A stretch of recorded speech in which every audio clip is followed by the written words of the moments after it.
એક વાર ભગવાને બધાને બોલાવ્યા, પશુઓને બોલાવ્યા, એમાં માણસને બોલાવ્યો. અને પશુઓમાં એક કૂતરું, એક વાંદરું, એક ગધેડું, આમ બધા હતા. ચારે જણ ભગવાન પાસે આવીને ઉભા રહ્યા. ભગવાને કહ્યું, મારે તમને તમારી ફરજો આપવી છે અને ફરજો બજાવવા માટે તમને આયુષ્ય આપવું છે. બોલો, તૈયાર છો? સૌ તૈયાર થયા. સૌ પ્રથમ ભગવાને ગધેડાને કહ્યું, તું સૂર્યોદયથી લઈને સૂર્યાસ્ત સુધી થાક્યા વગર બોજો ઉઠાવીને કામ કર્યા જ કરે છે.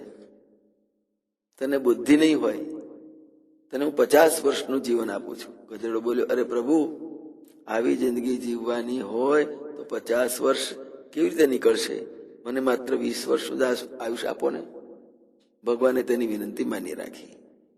પછી ભગવાને કૂતરાને કહ્યું, તું મનુષ્યોના ઘરોની ચોકીદાર કરે છે અને એના નાખેલા રોટલાના ટુકડા ખાઈને તારું જીવન નિર્વાહ કરીશ. બોલ, તને 30 વર્ષ પૂરા જીવવા માટે આપું છું. કૂતરાએ કહ્યું, હે પ્રભુ, 30 વર્ષ ઓશિયાળા થઈને લોકોના રોટલા ખાઈને જીવન કેવી રીતે નીકળશે? દયા કરો, 15 વર્ષ રાખો. કૂતરાની વાત સ્વીકારી લીધી. હવે ભગવાને વાંદરાને પૂછ્યું, તું ક્યાં સ્થિર નથી બેસી શકતો? ડાળીઓ કૂદ્યા, ઝાડ વૃક્ષો કૂદ્યા કરે છે અને લોકોને મનોરંજન પૂરું પાડે છે. બોલ, તને હું 20 વર્ષનું આપું, જીવીશ ને? વાંદરો બોલ્યો કે 20 વર્ષ તો ઘણા બધા કહેવાય. 10 વર્ષ રાખો બાપા, 10 વર્ષ, વધારે નથી જોઈતા. ભગવાને મંજૂર રાખ્યું. છેલ્લે ભગવાને માણસને એની પાસે બોલાવ્યો. એના માથા ઉપર હાથ ફેરવીને કહ્યું, પૃથ્વી પર તું એકમાત્ર બુદ્ધિજીવી પ્રાણી હોઈશ. તારી અક્કલના ઉપયોગ વડે સર્વે પ્રાણીઓનો સ્વામી બનીશ. તો કુદરતની સામે બાજ પણ ભીડવા માટે સક્ષમ બનીશ અને તું 20 વર્ષ જીવીશ. માણસ બોલ્યો, પ્રભુ, આપે મને આટલી બધી શક્તિઓ આપી છે તો 20 વર્ષનું આયુષ્ય તો ઘણું ઓછું કહેવાય.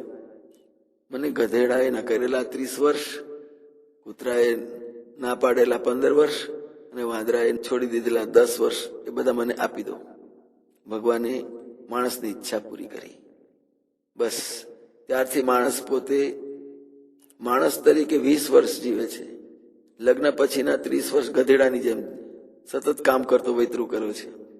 બાળકો મોટા થાય એટલે 15 વર્ષ કૂતરા જેવું ઘરની ચોકી કરતું હોય અને અંતે જયારે વૃદ્ધ થાય, નિવૃત્ત થઈને વાંદરા તરીકે 10 વર્ષ સુધી આ પુત્રના ઘેરથી પેલા દીકરાના ઘેર ને પેલા દીકરાથી પેલા દીકરાના ઘેર એમ જુદે જુદે ખેલ કરીને પુત્ર પૌત્રીને અને પોતાના ભાણા ભાણેજને મનોરંજન કરતો જીવતો હોય છે.